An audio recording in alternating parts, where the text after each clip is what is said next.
Dear Dr. Love, magandang gabi po sa inyo. Ako po si Jasmine, 32 years old, mula sa Paranaque. Meron po akong asawa at wala po kaming anak. Nakabukod din po kami at parehong may sariling trabaho. Ang plano po namin, bago sana mabiyayaan ng anak, ay magkaroon ng sapat na pera para naman maibigay namin sa aming anak ang maayos sa buhay. Ang asawa ko po ay teacher at tutor din po. Ako naman po ay staff sa aming barangay. Nagkakilala po kami dahil sa aming mga pinsan na magbabarkada at nagustuhan po namin ang pananaw ng isa't isa. Kaya naman 3 years pa lamang kami ay nagpakasal na po kami. Ngayon po, Dr. Love, 5 taon na po kaming kasal. Maayos naman po ang aming pagsasama at wala naman po akong natatandaan na may hindi kami pinagkasunduan. Kaya nga po, mabilis kami nakapagdesisyon na magpakasal ay dahil sa halos pagkakapareho namin sa lahat ng bagay. Pagpasok po ng buwan ng Disyembre, nagparamdam na po ako sa kanya ng gusto kong matanggap na trabaho sa darating na Pasko. Dahil nga po, 2 pa lamang naman kami at ipon lang naman ang aming pinagkakagastusan at kaunting pang araw-araw. Mahilig po kaming magbigayan ng regalo. Pero hindi ko po inaasahan na sa halip na ikasaya ko, ikinadurog ko ang regalo niya ngayong Pasko. Sobrang respetado po siya sa aming lugar, maging ako, kilala po dahil madalas ako ang nilalapitan sa amin sa lahat ng pangailangan ng mga taga-lugar namin na may kinalaman sa barangay. Kaya naman tiwala kaming dalawa sa isa't isa kahit na minsan gabing-gabi na kaming magkikita sa bahay. Minsan kasi galing siya sa mga tutor, sa mga kapitbahay namin. Ako naman po, ginagabi sa barangay, lalo pat pag may mga kabataang nagkakagulo sa aming lugar. Nito pong pagpasok ng bare months, mayroong bagong salta sa aming lugar, nangungupahan. Mag-asawang may isang anak. Ang kanilang anak ay batang babae na may special needs. Ang babae po ay housewife at ang kanyang asawa naman po ay nasa call center. Pinatutor po nila ang kanilang anak at ayaw po kasi nila itong papasukin para daw sa school. Siyempre, ang inirekomenda ay ang asawa ko.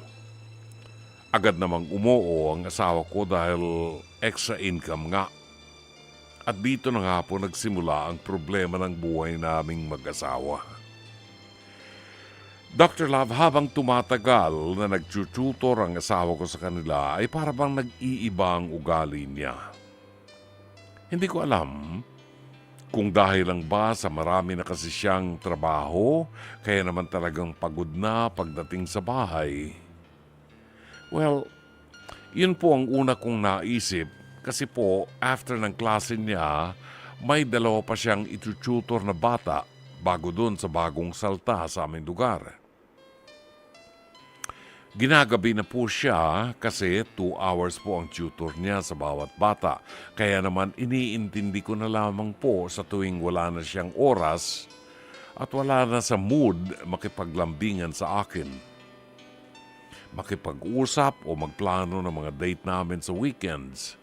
Nagulat na lamang po ako na biglang pati Sabado itututor na rin po niya ang bagong salta sa amin kasi kailangan daw po ng extra tutok sa bata na iyon dahil nga may special needs. Ang sabi ko po, baka kailangan sa SPED ito ipasok.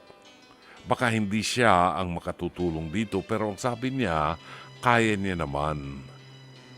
Kaya po umuo na lamang ako. Pero ito na nga, nagulat na lamang kami nang maging madalas ang pag-aaway ng mag-asawang bagong salta sa aming lugar. Tinatanong ko ang asawa kung bakit may nalalaman ba siya. Alam niyo, Dr. Love, hindi ba natural lamang na magtsikahan ng mag-asawa? Pero galit akong sinagot ng asawa ko. Ang sabi niya, wala siyang alam at wala siyang pakialam. Hindi ko na lamang po pinansin. Ang laking gulat ko ng isang linggo nang ang lalaking asawa ng bagong salta sa amin ay sumugod mismo sa bahay namin, Dr. Love. May hawak siyang kutsilyo at pinalalabas ang asawa ko. Galit na galit ito at isinisigaw, traidor ang asawa ko at isang ahas daw po. Lumabas po ako at sa mukha ko pinagsigawan ng lalaki na nabuntis daw po ng asawa ko, ang asawa niya, Dr. Love. Naging kalaguyo pala ng asawa ko ang nanay ng batang tinututor niya. Grabe ang iyak ko, Dr. Love. Halong emosyon, galit, kahihiyan, lahat naramdaman ko. Lumabas ang asawa ko at nakipag-away sa kanya.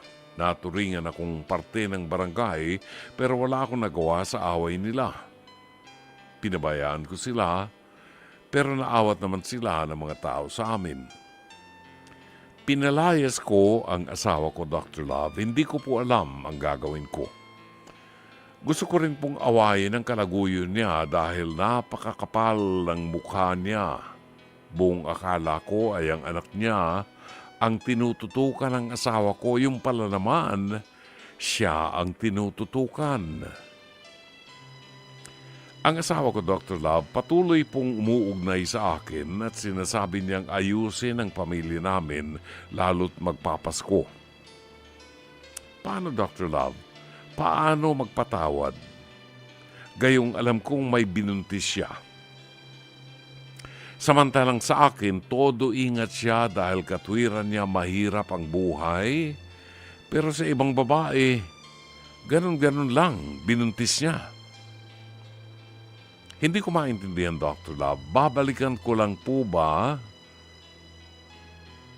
ang nabanggit ko kaninang regalo na inilalambing ko sa kanya nung okay pa kami?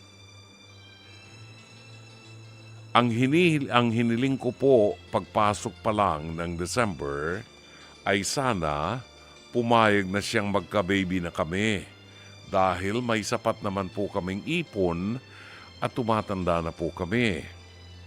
Pero grabe, Dr. Love, sa halip ang regalong ibigay niya sa akin ay bumuntis siya ng ibang babae. Dr. Love, eto na po ata ang Paskong pinakamasakit, pinakamalungkot at pinakahindi ko malilimutan.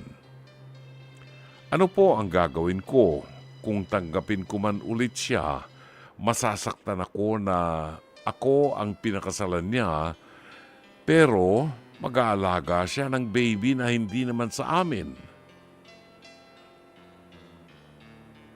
Kaya ko sana siyang patawarin at limutin ang ginawa niyang kasalanan, kaso nga lamang po, paano naman ang sakit na nararamdaman ko? Dapat ako yun. Dapat ako ang ina ng anak niya. Paano po ba, Dr. Love? Umaasa sa inyong payo, Jasmine.